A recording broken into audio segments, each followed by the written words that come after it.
नमस्कार, महातवरी न्यूज में स्वागत है आपका। मैं हूं आपके साथ सोनम। उज्जैन के रहने वाले अशोक मंडलोई उन लोगों की भीड़ में शामिल हैं जिन्होंने विवादित ढांचा ढहाया था। 22 जनवरी को अयोध्या में रामलला मंदिर में विराजने जा रहे हैं। चर्चा में उन्होंने उस दिन उनके साथ जो हुआ पूरा घटनाक्रम बताया। ढांचा गिराने के लिए जत्थे गुंबद पर चढ़ गए। सभी ने ढांचा तोड़ना शुरू कर दिया। कुछ ही देर में गुंबद का बड़ा हिस्सा धराशायी हो गया। मैं भी मलबे के साथ नीचे आ गिरा। प्रशासन को लगा मैं जीवित नहीं बचा तो मुझे मुर्दाघर में रखवा दिया। 24 घंटे बाद जब मुझे होश आया तो खुद को लाशों के बीच पाया। मुझे कुछ लोग अस्पताल लेकर गए। यहाँ खाना बांटने वालों से मदद मांगी तो उन्होंने गाड़ी में ढककर अयोध्या में शिविर तक पहुँचा दिया। यहाँ साथियों ने मेरे शव को उज्जैन लेकर जाने के लिए बर्फ की व्यवस्था कर रखी थी। मंडलोई ने बताया कि 90 के दशक की बात है। मैं पीएचई नौकरी करता था। विश्व हिंदू परिषद के कार्यक्रमों में शामिल हुआ करता था। कार सेवक बनकर कई बार फैजाबाद गया। जब भी अयोध्या जाता वहाँ की मिट्टी लेकर वापस उज्जैन आता। ये क्रम कई वर्षों से चला आ रहा था। जब भी वहाँ से लौटता वहाँ की मिट्टी लेकर आ रहा था। आज 32 बरस गुजर चुके हैं। तब मेरी उम्र 34 थी। राम मंदिर आंदोलन तेज हो चुका था। 2 नवंबर 1992 को उज्जैन में कार सेवकों की गोपनीय बैठक हुई। पूर्व मंत्री पारस जैन, पूर्व विधायक स्वर्गीय शिवा कोटवानी, बाबूलाल मेहरे, राधेश्याम त्रिपाठी सहित 500 कार्यकर्ता इसमें शामिल हुए। बैठक में तय हुआ कि राम मंदिर के लिए एक जत्था बनाया जाना है। ये देश के हर शहर के कार सेवकों से मिलकर बनेगा। उज्जैन से मैंने जत्थे में शामिल होने के लिए रजिस्ट्रेशन करवा लिया और फिर जत्था अयोध्या पहुंचा। 6 दिसंबर 92 की घटना है। हम 6 दिसंबर के पहले 30 तारीख को वहाँ पर अयोध्या पहुँच गए थे। वहाँ पर बलिदान जत्था बन रहा था। हमारे साथ में पारस जी जैन भी थे, विश्व हिंदू परिषद के भी थे, सभी लोग थे।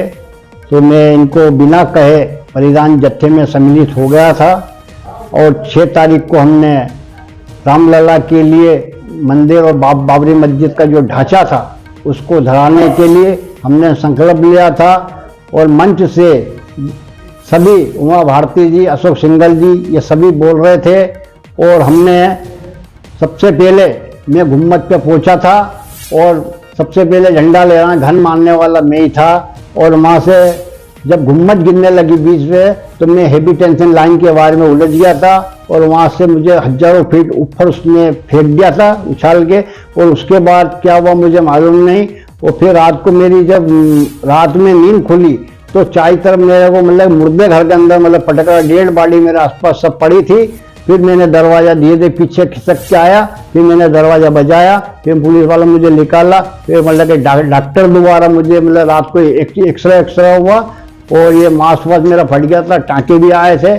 और उसके बाद ये सारा करके मुझे इस गाड़ी में 2 दिन में लाए और पारस जी और मेरे को ट्रेन द्वारा उज्जैन लाए गए। उसके बाद मैं 2 दिन तक रिया।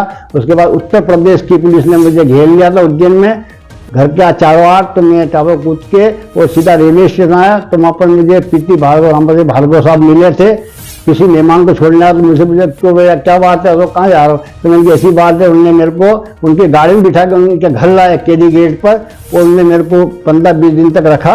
और उसके बाद मुझे सारा शांत हो वातावरण। उसके बाद मुझे घर पे मतलब कि छुड़वाया गया। ये पूरी घटना है। और अभी 22 जनवरी को हमारा रामलला विराजमान हो रहे हैं। हमारे देश के प्रधानमंत्री माननीय मोदी जी उनका उद्घाटन करने आ रहे हैं, मुहूर्त करने आ रहे हैं। और मैं सभी देशवासियों से भी आह्वान करता हूं कि अधिक से अधिक संख्या में अयोध्या पहुंचे और ऐसे सनातन धर्म जो चल रहा है अपना ये आगे बढ़ता रहे। आज मैं जो भी हूँ महाकाल राजा की कृपा से आज मैं ये दिख रहा हूँ। नहीं तो मेरी तो कोई उम्मीद ही नहीं थी। सारा मतलब पोस्टमार्टम हो रहा था। और ये अशोक मंडलोई कार सेवक उज्जैन।